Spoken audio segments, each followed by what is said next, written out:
Friends, मैं हूं अबीहा इंतखाब। आपके अपने यूट्यूब चैनल अबीहा क्लासेस सफलता की सोच में आपका स्वागत है। तो आज मैं आपको बताने वाली हूं लाला लाजपत राय की जीवनी के बारे में, जो एक महान स्वतंत्रता सेनानी थे और गरम दल के प्रमुख नेताओं में से एक थे।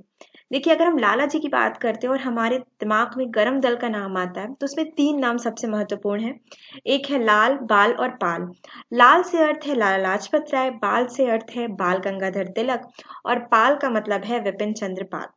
ये तीनों ही बहुत प्रमुख नेता थे गरम दल के, और साइमन कमीशन के विरोध में इन्होंने अपने प्राणों की आहुति दी थी लाला लाजपत राय ने। साइमन कमीशन जब भारत आया था तो लाला लाजपत राय ने बहुत ज्यादा इसका विरोध किया था, जिसकी वजह से विरोध जहाँ पे हो रहा था वहां पे अंग्रेजों की लाठियां बरसी और लाला लाजपत राय के सर पे एक लाठी लग जाने की वजह से उनके सर में बहुत ज्यादा चोटें आ गई। कुछ दिनों बाद उनकी मृत्यु हो जाती है और वो देश के लिए शहीद हो जाते हैं। तो आज का हमारा वीडियो लाला लाजपत राय की जीवनी पर आधारित है। अगर आप हमारे चैनल पे नए हैं तो चैनल को सब्सक्राइब कीजिएगा, वीडियो को लाइक कीजिएगा और दोस्तों को शेयर जरूर कीजिएगा, क्योंकि हमारे ही चैनल पे M Laxmikanth chapter two chapter खत्म करवाई जा रही है और साथ ही साथ आपको कंप्लीट नोट्स भी मिल रही है। तो चलिए स्टार्ट करते हैं लाला लाजपत राय, देश के महान स्वतंत्रता सेनानी की जीवनी। ये पिक्चर आप देख सकते हैं, ये पिक्चर लाला लाजपत राय की है। लाला लाजपत राय की जीवनी। भारत माँ को वीरों की जननी कहा जाता है। इस धरती पर कई ऐसे वीर सपूत हुए जिन्होंने अपने जीवन की परवाह ना करते हुए इस देश को आजाद कराने के लिए अपना जीवन तक बलिदान कर दिया। ऐसे ही एक स्वतंत्रता सेनानी थे शेरे पंजाब लाला लाजपत राय, जिन्होंने देश को आजाद कराने के लिए अपने प्राणों की आहुति दे दी। इन्होंने पंजाब नेशनल बैंक और लक्ष्मी बीमा कंपनी की स्थापना भी की थी। ये भारतीय राष्ट्रीय कांग्रेस में गरम दल के 3 प्रमुख नेताओं लाल, बाल, पाल में से एक थे। अब चलिए आगे जानते हैं। इन्हें पंजाब केसरी भी कहा जाता था और शेरे पंजाब भी कहा जाता था। ये दोनों पॉइंट आप याद रखिएगा। पंजाब केसरी लाला लाजपत राय का जन्म 28 जनवरी 1865 को फिरोजपुर पंजाब में हुआ था। उनके पिता मुंशी राधा कृष्ण आजाद फारसी और उर्दू के महान विद्वान थे और माता गुलाब देवी धार्मिक महिला थी। प्रारंभ से ही लाला लाजपत राय लेखन और भाषण में बहुत रुचि लेते थे। इन्होंने कुछ समय हरियाणा के रोहतक और हिसार शहर में वकालत भी की।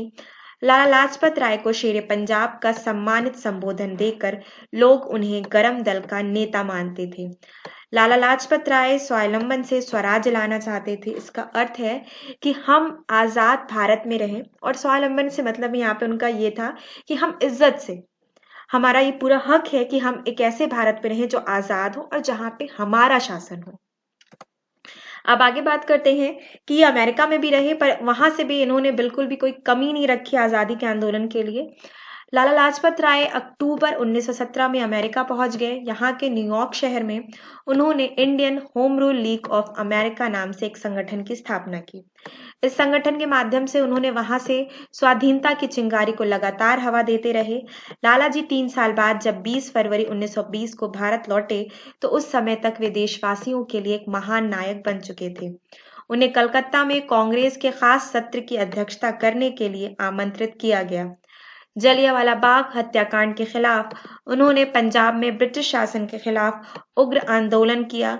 जब गांधी जी ने 1920 में असहयोग आंदोलन छेड़ा, तो उन्होंने पंजाब में आंदोलन का नेतृत्व किया और उन्होंने कांग्रेस इंडिपेंडेंस पार्टी बनाई। अब आगे बात करते हैं जो वेरी इंपॉर्टेंट है, साइमन कमीशन का जमकर विरोध किया। देखिए, लाला लाजपत राय ने साइमन कमीशन का बहुत ज्यादा विरोध किया। साइमन कमीशन भारत क्यों आया था? संवैधानिक सुधारों के बारे में एक समीक्षा करने वो भारत आया था, और सर जॉन साइमन के नाम पे ये कमीशन बना था और उसी के हेड थे। और साथ ही साथ हमें एक चीज जो देखने को मिलती है कि साइमन कमीशन को गोरा कमीशन भी कहा जाता था। क्यों गोरा कमीशन कहा जाता था? क्योंकि इसमें कोई भी इंडियन नहीं था, और इसके भारत में विरोध होने का एक बहुत बड़ा कारण ये भी था कि इसमें कोई भी भारतीय नहीं था। तो भारतीयों का ये कहना था कि अगर इस कमीशन में कोई इंडियन नहीं है तो हमारे इंडियन संवैधानिक सुधारों की समीक्षा कैसे हो सकती है।